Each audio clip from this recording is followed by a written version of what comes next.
Dice, por la fe bendijo Isaac a Jacob y a Esaú respecto a cosas venideras. Por la fe, Jacob al morir bendijo a cada uno de los hijos de José y adoró apoyado sobre el extremo de su bordón.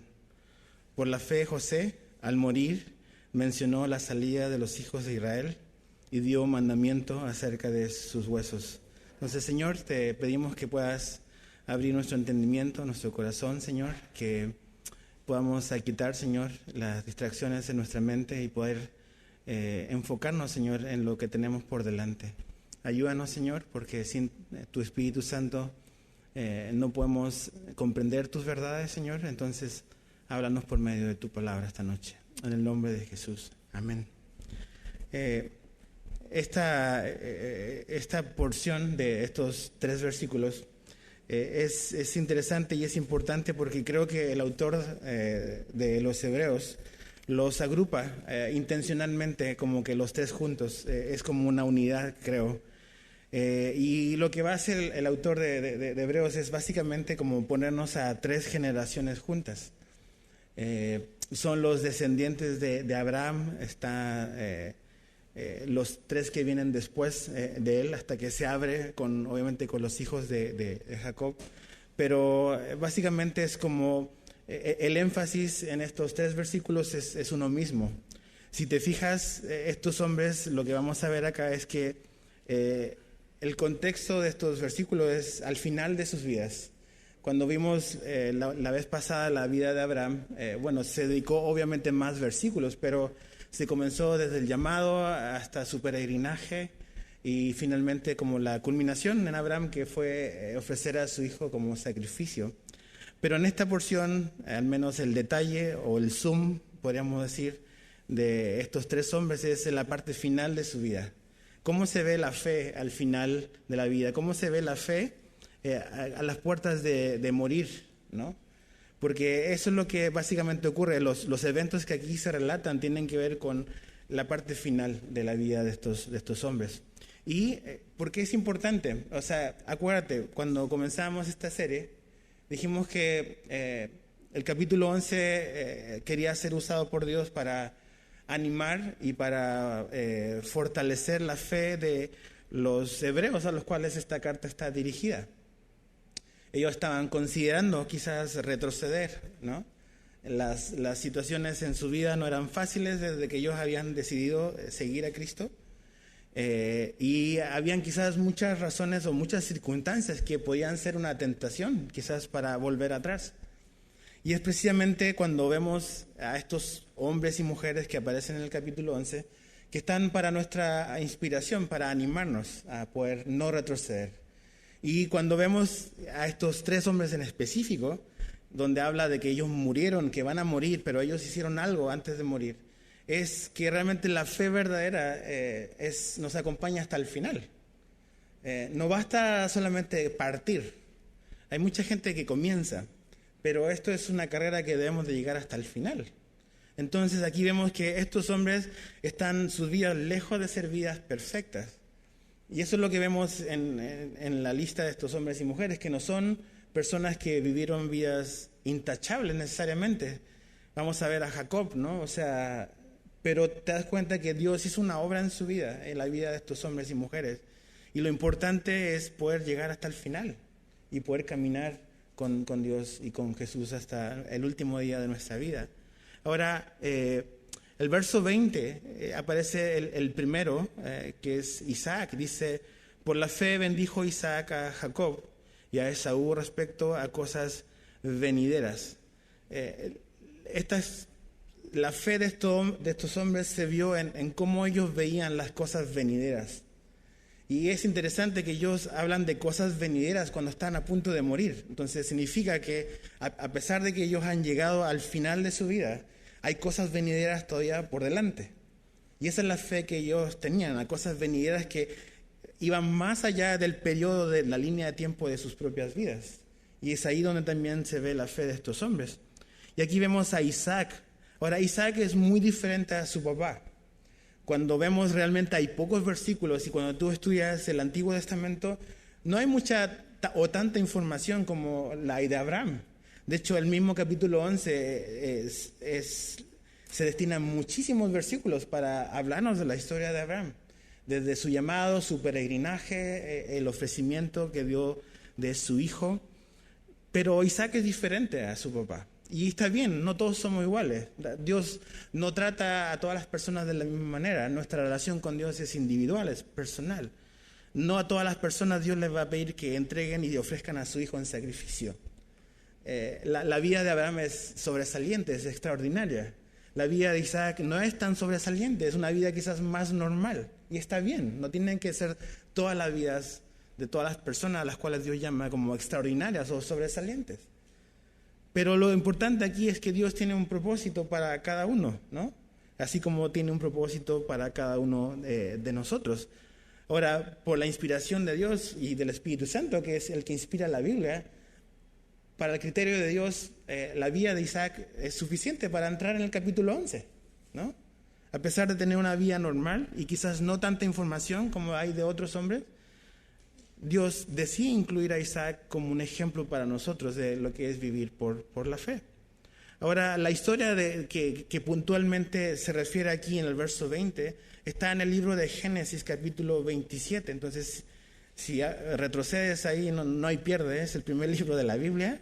Entonces, pero retrocede a Génesis capítulo 27 y deja aquí marcado porque vamos a volver a Hebreos.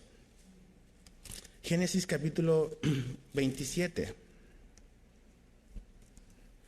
¿Qué es lo que vemos? No vamos a leer todo el capítulo, obviamente, pero ¿quién era este hombre? ¿Quién era Isaac? Obviamente es hijo de Abraham. Su esposa se llama Rebeca y tiene 2 hijos. Ya a esta altura él tiene 2 hijos en el capítulo 27. Uno es Esaú y el otro es Jacob. Ahora, es interesante que la vida de Isaac es como tranquila, ¿no? Y ya en este punto en su vida es un hombre anciano que tiene problemas a la vista. No es completamente ciego, pero obviamente tiene dificultades para mirar. ¿Y qué es lo que se entreteje en el capítulo 27? Algo muy interesante. Y es cuando tú ves la vida de lo que estos hombres hicieron. Estos hombres los pudiésemos catalogar como los patriarcas. Sé que esa palabra es un poco ofensiva en la época en la que vivimos. Patriarcas, ¿ok? Pero se conoce como los patriarcas. Los hombres que vinieron ahí cuando Dios llama y forma una nación. Entonces, la vida de estos hombres está muy lejos de tener familias ejemplares o de familias intachables. Vas a ver que en el capítulo 27 se arma un complot, por decirlo de alguna manera.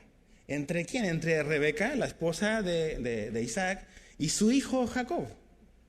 Ellos se ponen de acuerdo y arman una estrategia básicamente o bastante influenciada o bastante manipulada por Rebeca, por las mismas esposas de Isaac.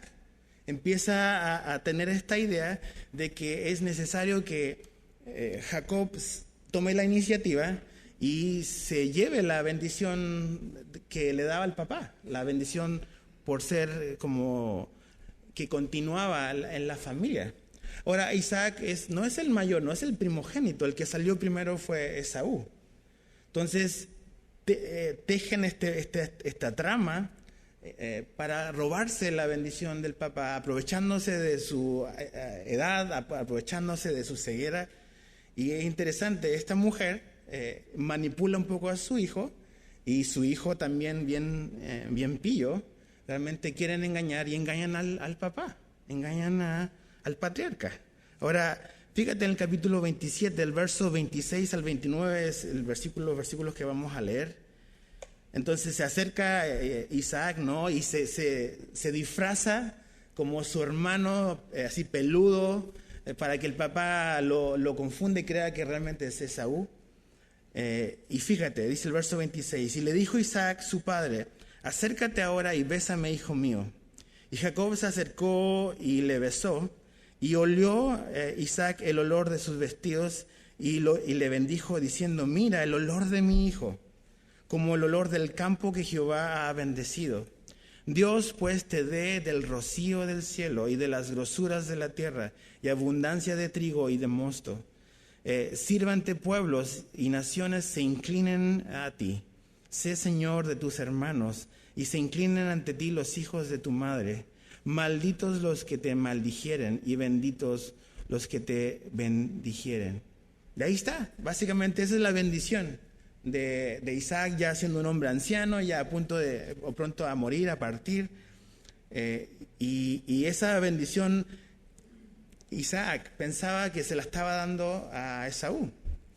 Pero esto es interesante porque desde el inicio y desde la concepción de estos dos hermanos, cuando Rebeca sabe que está embarazada, Dios le habla y le dice que en su vientre, de su vientre van a surgir dos naciones, pero que el menor va a tener supremacía respecto al mayor. Entonces Dios le dejó muy, muy claro a Rebeca que realmente Dios había elegido y había llamado y tenía un propósito para el más chico, ¿no? Ahora, ¿por qué si Dios ha elegido a Jacob?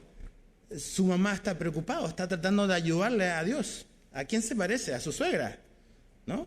Cuando Sara empieza como que vamos, ya que Dios se tardó, vamos con Agar para que quede embarazada. Entonces, o sea, Dios ha establecido su voluntad, pero esta mujer quiere como que ayudarle a Dios. Y la familia es un desastre. O sea, imagínate el complot y toda la trama oscura de engañar así al pobre Isaac, ¿no?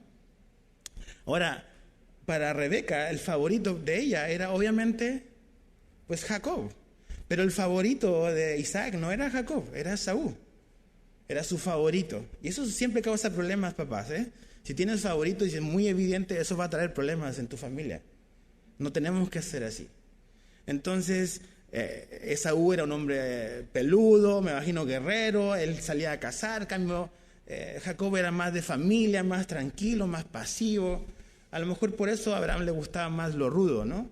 Cambio, el otro era más de mamá. Y como que en la casa, el consentido, el que...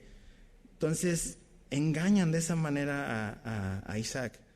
Después al final, si bajas tantito, no lo vamos a leer, pero los versos 37 al 40, viene Esaú y Isaac queda como que, ¿cómo si ya viniste, no? Y se da cuenta de lo que ha pasado y también lo bendice, pero no es la bendición de, ok, tú vas a continuar con el legado de Dios, con lo que Isaac pensaba o quería. Realmente Isaac pensaba y quería bendecir a Esaú en lugar de Jacob, sabiendo que Dios había llamado al otro. Entonces ves que realmente pues Isaac también tiene sus detalles y su esposa igual. Y esta es la familia, el linaje de hombres y de mujeres que Dios ha llamado y ha elegido para venir posteriormente el Mesías. Ahora, la pregunta aquí cuando dice por la fe bendijo Isaac a Jacob, volviendo a Hebreos 11, dices, ¿dónde está la fe? ¿Por qué el autor de Hebreos dice que esa es una muestra de fe? Si finalmente Isaac fue engañado, ¿no? En cierta manera fue engañado por su esposa y por su hijo. ¿Dónde vemos la fe de Isaac en esto? En esto lo vemos, en que Isaac bendijo a Jacob, a pesar de que en ese momento él no sabía que era Jacob. Isaac lo bendijo. Y él está pensando y él está dándose cuenta de que finalmente él conocía las promesas que Dios le había dado a su padre. Isaac finalmente estuvo en el lugar donde su padre lo ofreció como un sacrificio. Él creció seguramente escuchando lo que Dios le había prometido a su papá, pero no solamente eso. También Isaac había escuchado directamente de Dios la promesa que Dios también iba a llamarlo a él y que iba a bendecir a su descendencia o a la descendencia de Abraham a través de Isaac. Pueden leerlo después, es Génesis 26. Entonces, cuando Isaac está aquí, está un hombre anciano ya corto de vista y probablemente piensa que sus días son pocos los que le quedan y él toma la iniciativa y dice, voy a bendecir a mi hijo. Y voy a, en cierta manera, traspasar lo que Dios nos ha prometido. Y esta es la fe que Isaac, de que él sabe de que él está por partir. y que en su tiempo, en su vida, a pesar de que ellos están rodeando, están habitando la tierra que va a ser de ellos todavía no la han poseído, no tienen una escritura. Entonces, y la fe de Isaac es esta, dice, ok, yo voy a partir, yo no voy a alcanzar a ver esto, pero Dios va a cumplir la promesa que le hizo a mi papá y la promesa que me hizo a mí, Dios la va a cumplir. Y yo pensando que tú eres Saúl, yo te lo paso a ti y también Dios va a cumplir, y lo que no alcancé a ver yo, lo vas a ver tú. Y yo confío, tengo fe en que aunque yo no lo vi, tú sí lo vas a ver. Y esa es la fe de este hombre, la fe de Isaac, la fe en las promesas de Dios, que Dios va a cumplir lo que Él prometió, a pesar de que ya su tiempo está por terminar y está por acabarse. Y finalmente, es interesante cuando lees todo el capítulo 27, cuando Isaac se da cuenta de que finalmente fue engañado, él no retrocede. No dice, ok, como que meto reversa. No, él dice, pues ya bendije a Jacob, pues él es el que va a quedar con la bendición. Pero ese siempre fue el propósito de Dios. O sea, Dios llamó y eligió a Jacob. A veces la gente se hace la pregunta, ¿por qué Dios aborreció a Esaú? Pero ¿sabes cuál? Hay una pregunta más importante que esa. Es ¿por qué Dios eligió a un hombre como Jacob? Esa es una pregunta de verdad. O sea, sabiendo y viendo quién es este hombre, lo que va a hacer Jacob, ¿cómo es posible que Dios pueda llamar a un hombre así? Ahí ves la gracia de Dios, ¿no? Entonces la fe de este hombre de Isaac es, yo me muero, yo estoy por partir, pero a pesar de que yo ya no voy a ver esto, yo tengo la certeza de que mi descendencia la va a ver. Yo confío en las promesas de Dios. No voy a retroceder. Esto no me va a desanimar. No es así como que caminé tanto tiempo y no lo alcancé a ver, entonces Dios no existe, mejor me echo para atrás o ya no confío en el Señor. No. Por eso cuando Él dice, esto va a ocurrir, tú síguele, tú lo vas a ver probablemente. Eso es un acto de fe. Decir, yo confío a pesar de que mis ojos no lo han visto. Esa es la certeza que nos da Hebreos 11:1, ¿no? A pesar de que no lo ves, tú tienes la convicción de que Dios va a cumplir lo que Él prometió, y así está actuando Isaac con su hijo. Verso 21 de Hebreos 11 dice, por la fe Jacob al morir bendijo a cada uno de los hijos de José y adoró apoyado sobre el extremo de su bordón. Ahora, aquí este hombre definitivamente no entraría a la lista de muchos de nosotros si nos preguntaran por un hombre destacado en fe. Tú dices, ¿cómo un hombre como Jacob se logró colar aquí? ¿No? O sea, siendo como es, un suplantador, un engañador, un hombre súper materialista, súper egoísta, que no solamente engañó, también él pues cosechó lo que sembró, fue engañado también. Entonces tú dices, wow, ¿cómo Jacob entra en esta lista? Y dices, y cuando lees todo Hebreos 11, ¿te acuerdas que Dios dice, Dios no se avergüenza de llamarles o llamarse su Dios de ellos? Entonces cuando leía eso decía, esto es increíble, que Dios no se avergüence de llamarse Dios de un hombre como Jacob. Entonces si Jacob puede entrar y Dios no se avergüenza de él, ¿se avergonzará de ti, de mí? No creo. O sea, este es el candidato que menos quizás pensaríamos por su currículum, por todos sus delitos y fechorías, de estar en una lista como esta. Ahora tú ves y estudias la vida de Jacob y te das cuenta que él tuvo que huir. Su hermano dice, ok, cuando se muera mi papá lo voy a matar, ¿no? Lo voy a perseguir. Y básicamente Jacob tiene que salir huyendo. Y de hecho él nunca más vuelve a ver a su mamá. Pasó años fuera y lejos de casa huyendo por lo que había hecho. Huyendo. Pero ¿sabes qué? Dios salió a su encuentro. Y finalmente Jacob fue quebrantado por Dios. Y tan fuerte fue ese encuentro con Dios que Jacob después de eso caminó cojo el resto de su vida. Y cuando tú veías decía, ¿qué le pasó a ese hombre? Ese hombre luchó con Dios y Dios lo dejó cojo. Pero veías un hombre cojo pero transformado. Dios le cambió el nombre de Jacob a Israel. De suplantador a gobernado por Dios. Eso quiere decir Israel. Y esos son los cambios que ves en este hombre, pero este hombre desperdició muchísimos años de su vida. Pero la gracia de Dios lo alcanzó y lo cambió. Ahora, la historia a la cual se menciona Hebreos 11 también es al final de la vida de Jacob. Entonces vamos a Génesis capítulo 48. Génesis 48. Ha pasado muchísimo tiempo desde la historia de que él se roba la primogenitura. Génesis capítulo 48. ¿Qué es lo que ocurre aquí? ¿Se acuerdan la historia de Jacob? Básicamente está obviamente vinculada con su hijo José. José es llevado como esclavo a Egipto. Jacob está destruido por eso. Él piensa que su hijo está muerto, esa es la información que él recibió. Pero finalmente él es llevado, José está finalmente vivo y se trae a su familia a Egipto para que no mueran de hambre. Entonces Jacob llega con toda la familia a Egipto y es guardado y vive muchos años o un par de años ahí. Pero finalmente en su lecho de muerte, cuando está a punto de morir, es que él toma un paso de fe también.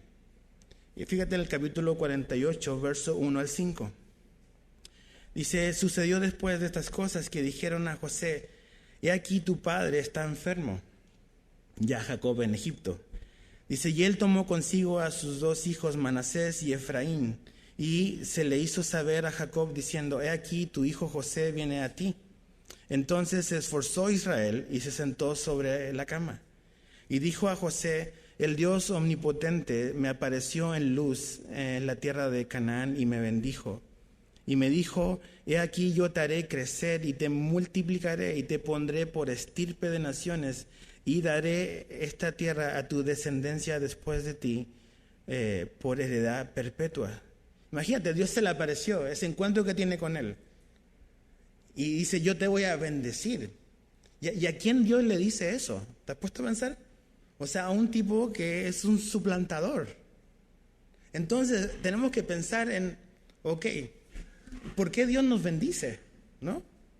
¿Cuál es la razón y cuál es la base sobre la cual Dios decide bendecirnos? O sea, ¿este hombre se merecía que Dios lo bendijese así? Absolutamente no. No. O sea, Jacob no merecía la bendición de Dios, pero no solamente Jacob, tú y yo también.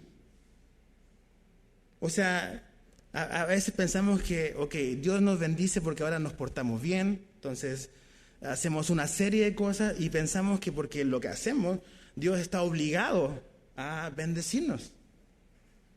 Pero te das cuenta, no solamente en la vida de Jacob, en la vida de los hombres y mujeres de la Biblia, en nuestra propia vida, que la razón y la base por la cual Dios nos bendice no es porque hemos hecho méritos suficientes para recibir su bendición, sino porque simplemente Dios quiere bendecirnos y Dios es bueno y Dios es bondadoso. Ahora, los pecados de Jacob obviamente le pasaron la factura.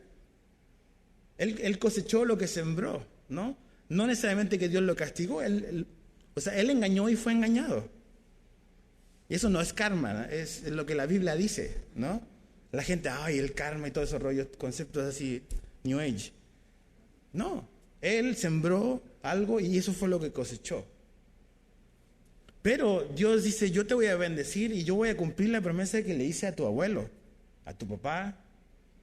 Y tú dices, este hombre no ha hecho nada para merecerse eso.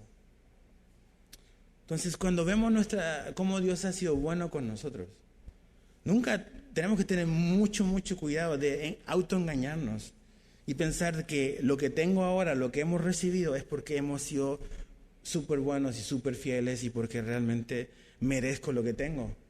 Nada de las cosas buenas que tenemos las merecemos. Es simplemente un acto de gracia de Dios.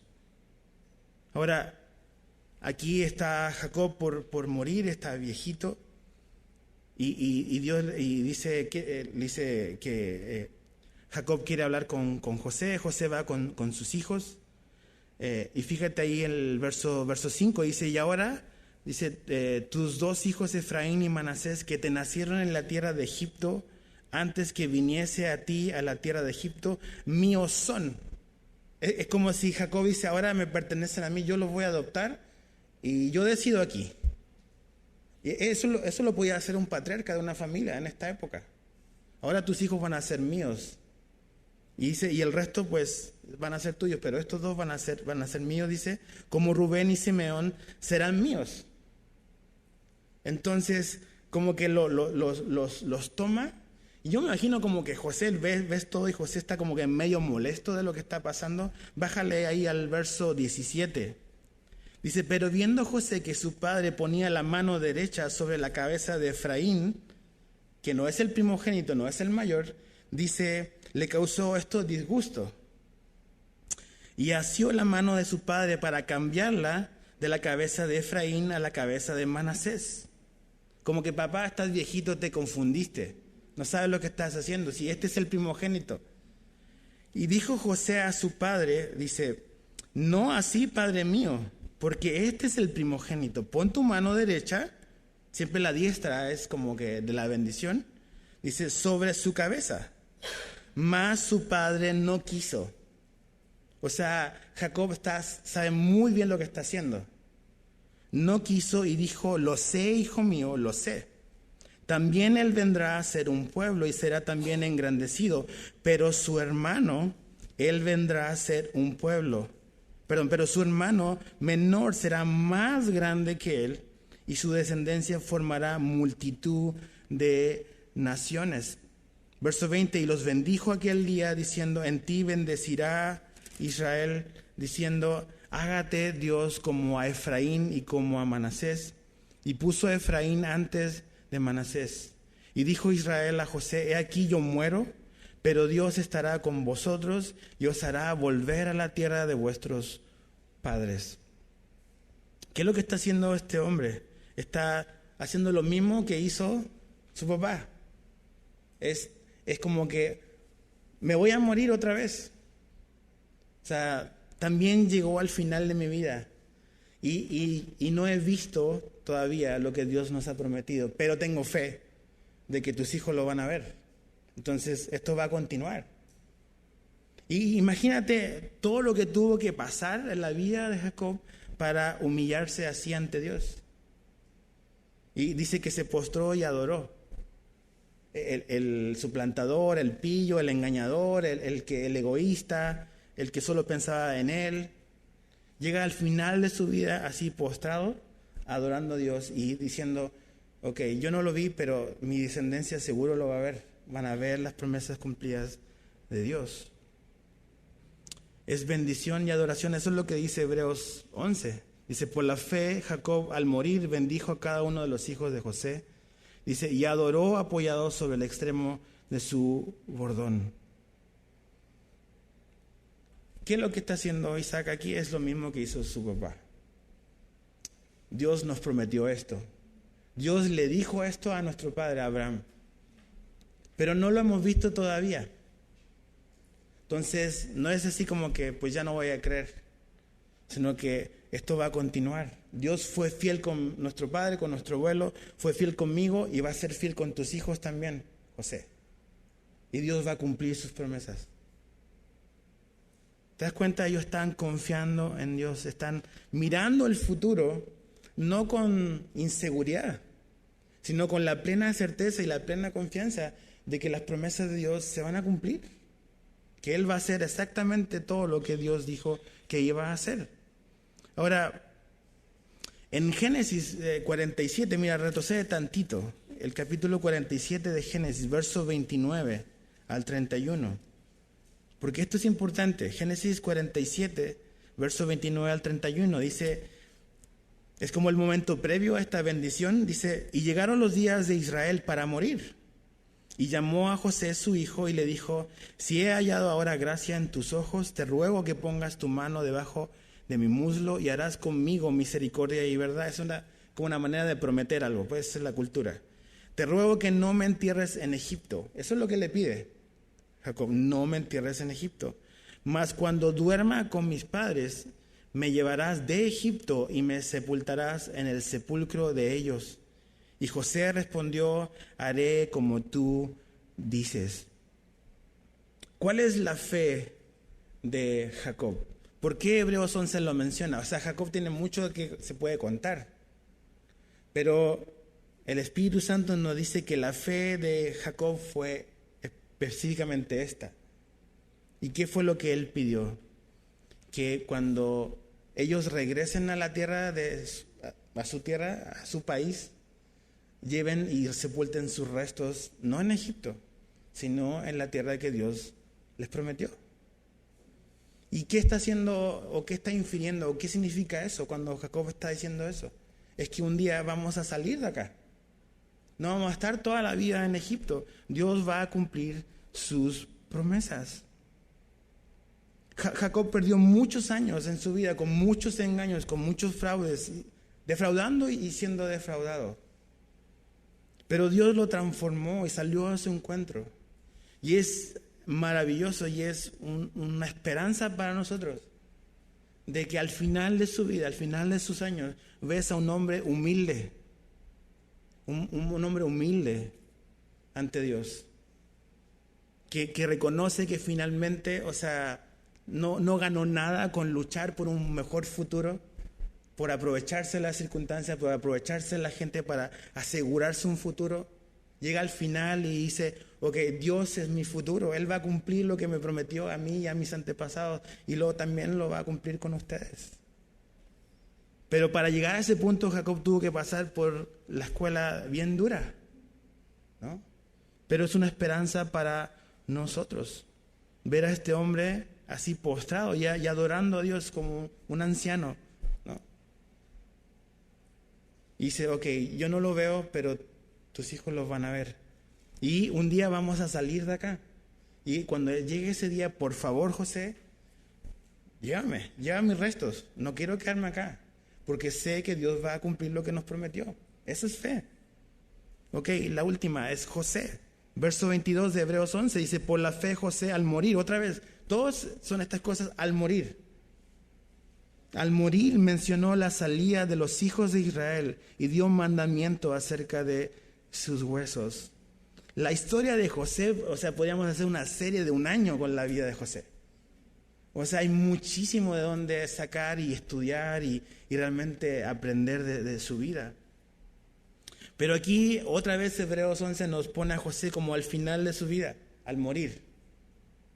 Cómo estos hombres enfrentaron ese lugar de la muerte como prontos a partir. Y sabes que eso es algo que tenemos que pensar tú y yo. ¿Cómo vamos a llegar a ese día? ¿No? ¿Preparados o no? ¿Con la confianza del futuro, de lo que nos espera después de esta vida? Porque todos estos hombres enfrentaron la muerte con una esperanza, con una confianza en lo que venía por delante para ellos en la eternidad y para sus descendientes aquí en lo terrenal. Entonces José, su muerte está cercana. José tiene gloria en Egipto. O sea, es el segundo hombre después del faraón. O sea, todos los recursos, todas las cosas que él pudo haber deseado, los pudo haber tenido. Pero aquí vemos algo interesante, que el corazón de José no está en Egipto. El corazón de José está en su patria. O sea, José no llegó a Egipto porque él dijo, voy a ir a probar si me sale chamba por allá. Él llegó porque llegó por siendo esclavo. Porque sus hermanos lo trataron y lo vendieron como un esclavo. Entonces no es que él quería escalar y como que progresar profesionalmente. No, esa fue la gracia de Dios que lo puso ahí en un momento muy puntual. Pero el corazón de José no estaba en los deleites, en la como opulencia que él pudo haber tenido acceso en Egipto. Él estaba con su corazón en su patria. Y eso se trata la fe que Hebreos 11 nos quiere como que mostrar. Él da básicamente instrucciones de qué hacer con sus restos cuando vayan a salir de Egipto. Es interesante. Ahora, su historia está en Génesis 50. Mira, vamos a Génesis 50. Verso 24 al 26. Génesis 50, el último capítulo de Génesis. Verso 24 al 26. Dice, y José dijo a sus hermanos, yo voy a morir. Esa frase es Es una frase que todo un día vamos a decir. Yo voy a morir. Ok, entonces, ¿cómo vamos a enfrentar ese día? Dice, yo voy a morir, más, dice, Dios ciertamente os visitará y os hará subir de esta tierra a la tierra que juró, dice, a Abraham, a Isaac y a Jacob. E hizo jurar José a los hijos de Israel, diciendo, Dios ciertamente os visitará y haréis llevar de aquí mis huesos. Y murió José a la edad de 110 años, y lo embalsamaron y fue puesto en un ataúd en Egipto. Que voy a morir, pero quiero que hagan algo, dice. Mis restos en un ataúd, en un cajón. Ahora, piensa un poco en quién es José. O sea, es el segundo hombre después del faraón. Entonces, cuando pensamos en muerte, una de las culturas que como que hacían algo ostentoso, la muerte, ¿quiénes eran? Los egipcios. O sea, todo el proceso fúnebre de un faraón, todo el proceso fúnebre de gente influyente, era una cosa de súper ostentosa. Súper ostentosa. Pero José no usó sus privilegios para eso. Él dijo, mi corazón, yo estoy aquí físicamente, Dios me trajo hasta acá y aquí voy a morir, pero mi corazón está donde Dios nos llamó. Mi corazón está en mi patria, que no es Egipto, es allá. Entonces no voy a usar mis influencias, no voy a usar nada de mi poder para asegurarme un lugar ostentoso aquí, sino que quiero que, por favor, cuando salgamos de acá, ustedes lleven mis restos. Me gusta como lo pone Hebreos 11:22, porque dice, al morir mencionó la salida de los hijos de Israel. Esa palabra salida es éxodo. Es éxodo. Entonces, ¿dónde está la fe de José aquí que tenemos que mirar?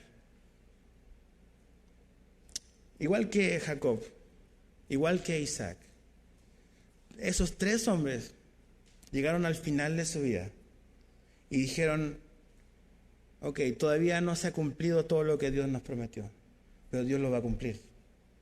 Y lo que hizo José a través de la fe es que básicamente, no en un sentido literal, pero su fe vio la salida, vio el éxodo.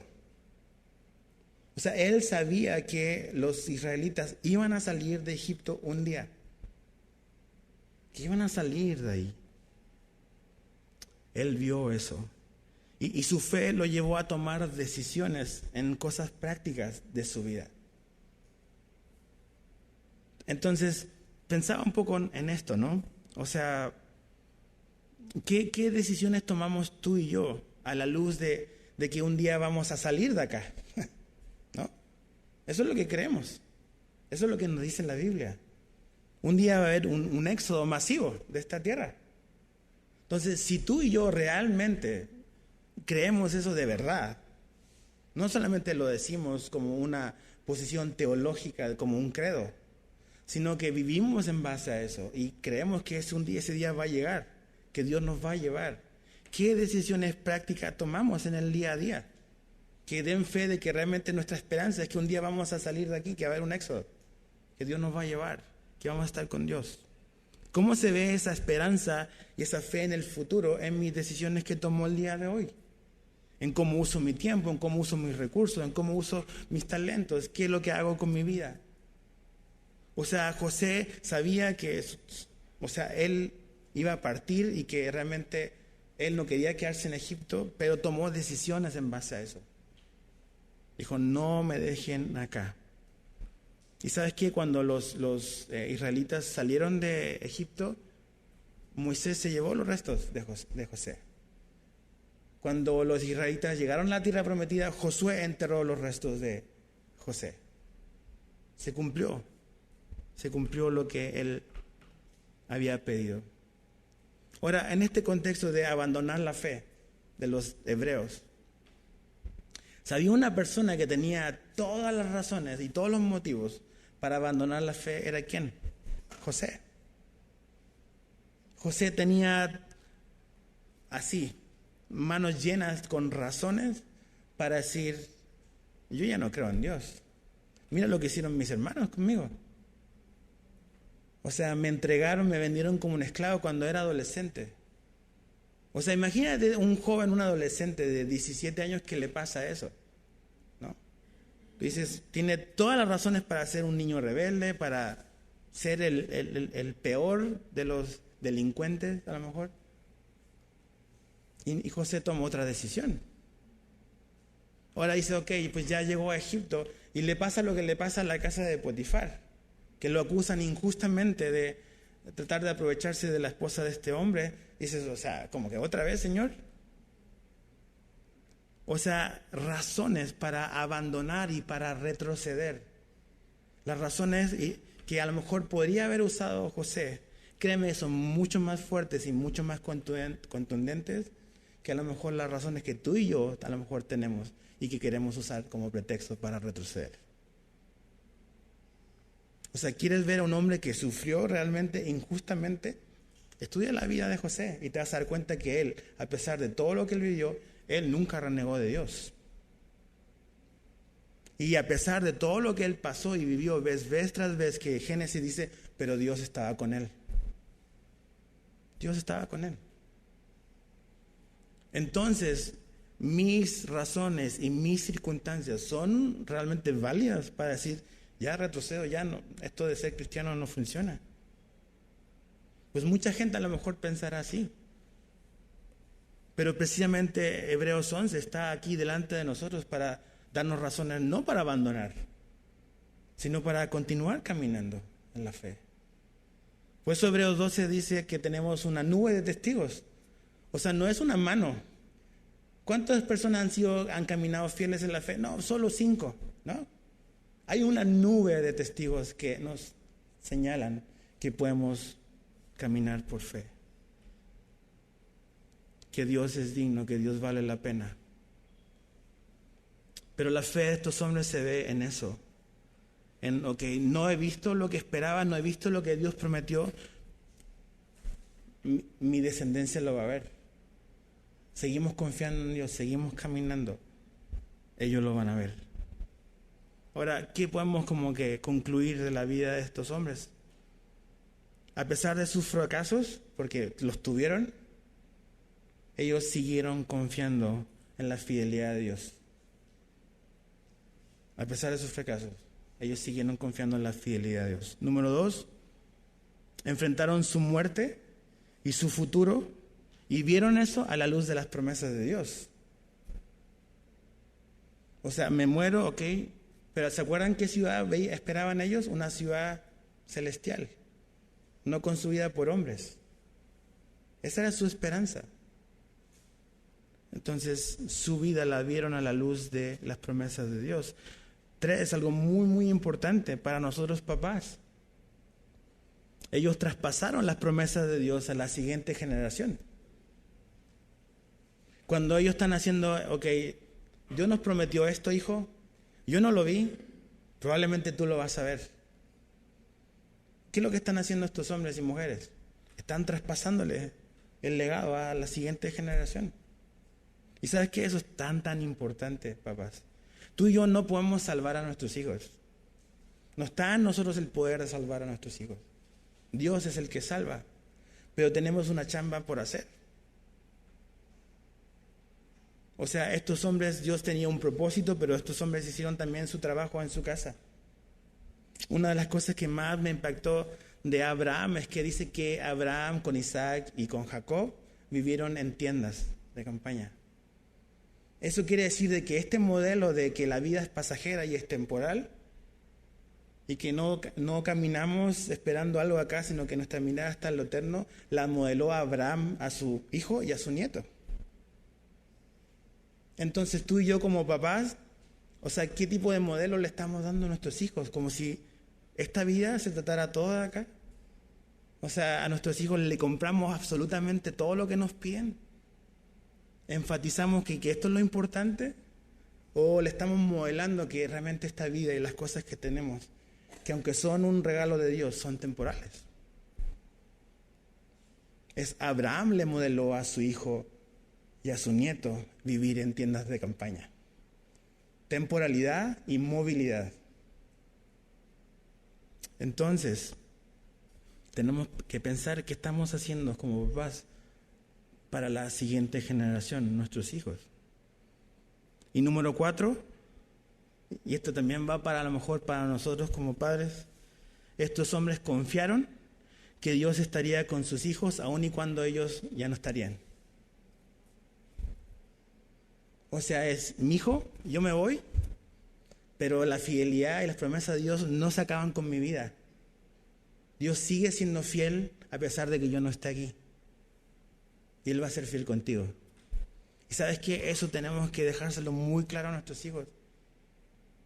Está bien cuidarlos, protegerlos, pero no siempre vamos a estar. No siempre vamos a estar. Y no porque nosotros no estemos, los propósitos de Dios no se van a cumplir. Dios es bueno, Dios ama a nuestros hijos más que nosotros los amamos a ellos. Y Dios es, así como fue fiel con nosotros, yo no tengo ninguna duda que Él va a ser fiel con ellos. Y si Él te pudo salvar a ti y me pudo salvar a mí, Él puede salvar a mi hijo también. Entonces no tengan miedo. A veces como que tenemos, como que sobreprotegemos a nuestros hijos. Y como que nada les puede pasar y ahí nos damos cuenta de que realmente a veces son como que son un ídolo en nuestra vida. Realmente. Y no hemos entregado, no hemos puesto a nuestros hijos como que en el altar, realmente. Entonces, si yo no estoy, su vida se va a terminar. Si yo no estoy, su vida se va a acabar y como que los propósitos de Dios se van a ver truncados. Dios no me necesita. Sí, como padres somos un medio de gracia a través del cual Dios obra la vida de nuestros hijos, absolutamente. Pero Dios va a seguir estando presente el día que yo me vaya. Entonces, papá, descansa. Descansa en eso. Nada más asegúrate de hacer tu chamba, que es traspasar y recordarle y enseñarle a nuestros hijos las promesas de Dios. Nuestros hijos necesitan poner su fe no en nosotros, sino en Dios. Nosotros un día no vamos a estar, Dios siempre va a estar presente. Entonces, ¿qué estamos haciendo para la siguiente generación? ¿Cómo estamos viendo ese día que nos va a tocar partir? ¿Con miedo? ¿Qué necesitas arreglar en tu vida? Dios nos ha prometido una eternidad. Y Él va a ser fiel en cumplir lo que Él nos prometió.